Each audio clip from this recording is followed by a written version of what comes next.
Nous avons un choix fondamental dans l'existence. Être heureux ou avoir raison.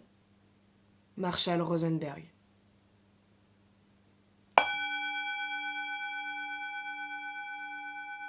Chercher à avoir raison au cours d'une discussion, c'est privilégier la compétition au bien-être.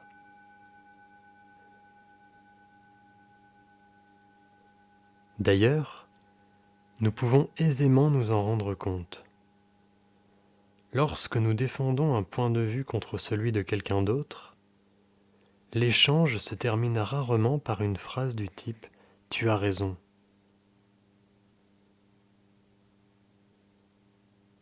Souvent, nous nous enfermons plutôt dans une argumentation qui perd en qualité, car très vite, l'important n'est plus de convaincre notre interlocuteur, mais de satisfaire notre ego en prouvant que nous avons raison.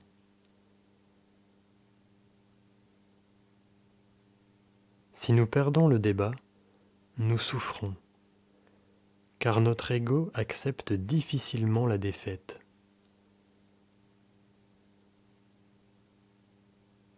Mais si nous remportons le débat, nous faisons du mal à la personne qui se trouve en face de nous et dont l'ego sera probablement touché.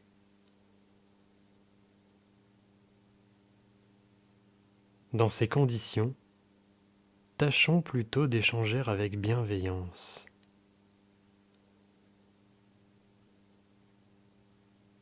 Il ne s'agit évidemment pas de renoncer à échanger des arguments lorsque nous ne sommes pas d'accord avec le point de vue d'une autre personne.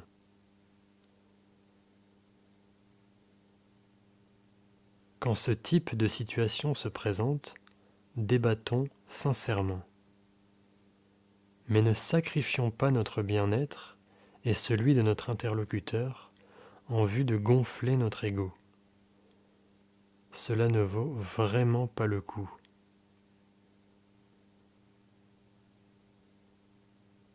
Cette forme de compétition est néfaste, pour les autres comme pour nous-mêmes.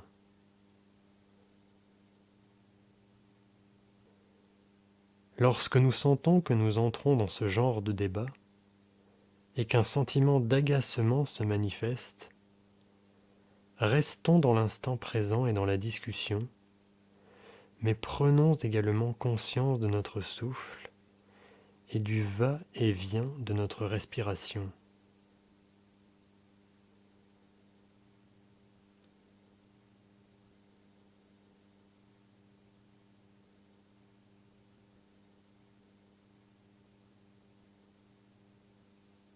Certes, il y a les idées qui s'entrechoquent dans notre esprit. Évidemment, il y a nos émotions, l'énervement, la frustration ou la rancœur qui tentent de nous emporter vers la violence, verbale ou peut-être même physique. Mais il y a également notre souffle.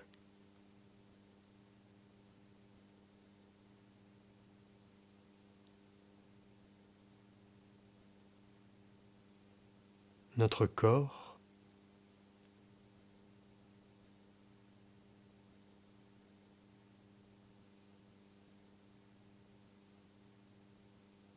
et tous les sons qui parviennent à nos oreilles.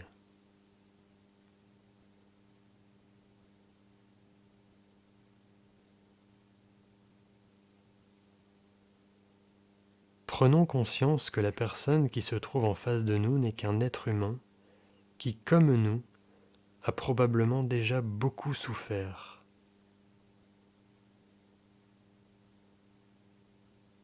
Regardons-la avec bienveillance.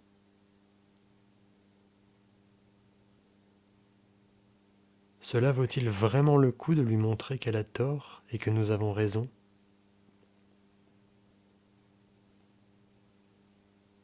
Pour un moment, laissons de côté la compétition verbale à laquelle nous participions.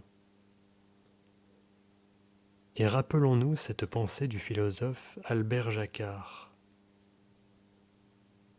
Pour nous construire, nous avons besoin d'établir des liens avec les autres. Mais dès que nous entrons en compétition avec eux, nous ne tissons plus de liens, et nous sommes par conséquent en train de nous suicider.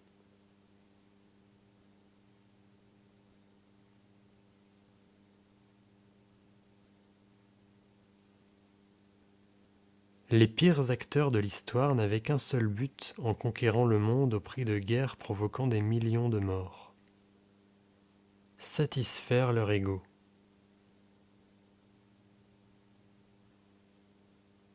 Ne prenons pas part à cette folie, et tâchons, à notre niveau, de ne pas les imiter.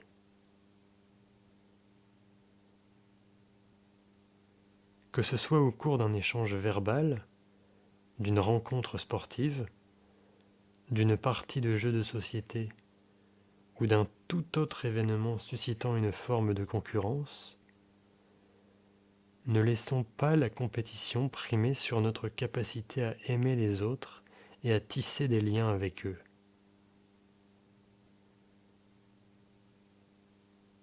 Il est inutile de nous évertuer à satisfaire notre ego, car il nous fera souffrir quoi qu'il arrive.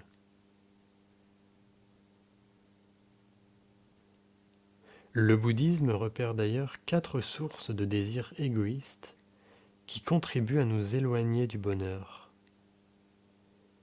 la richesse, le pouvoir, la reconnaissance et le sexe.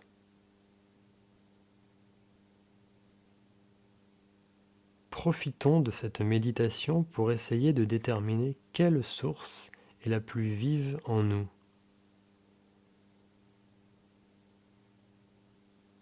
S'agit-il de la quête de richesse, de la soif de pouvoir, du besoin de reconnaissance ou du désir sexuel?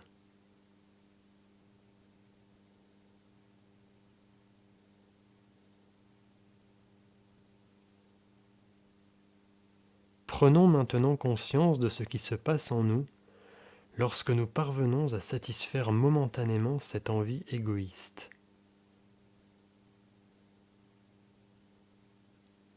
Certes, nous avons maximisé notre plaisir hédoniste, l'espace d'un instant, mais très vite, le désir fera son retour et causera à nouveau notre souffrance.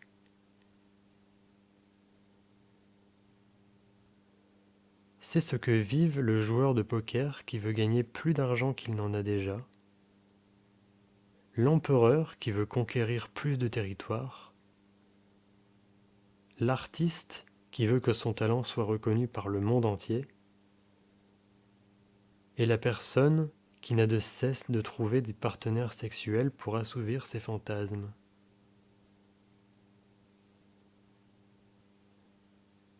Ne nous sentons-nous pas plus libres lorsque nous ne subissons pas ces désirs dévorants et insatiables?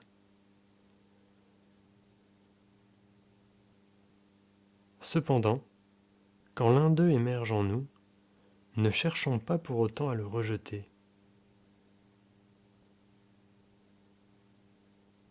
Acceptons tranquillement sa présence et, comme toujours, relions-nous à notre souffle,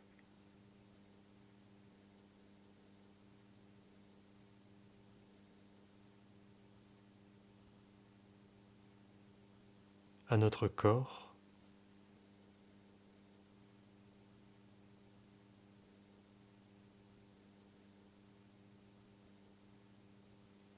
et au son qui nous entoure.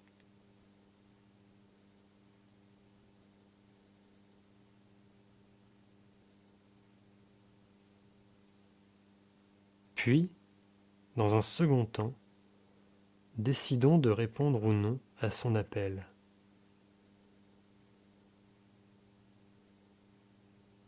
Mais ne nous laissons jamais duper par notre ego lorsqu'il se manifeste.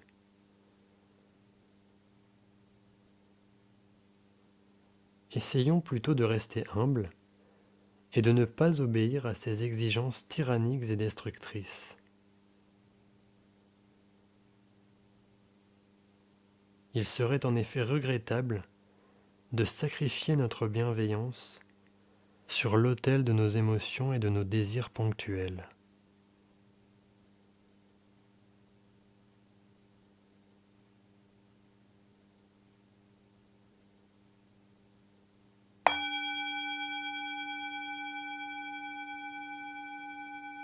L'humilité ne consiste pas à se considérer comme inférieur, mais à être affranchi de l'importance de soi. Mathieu Ricard.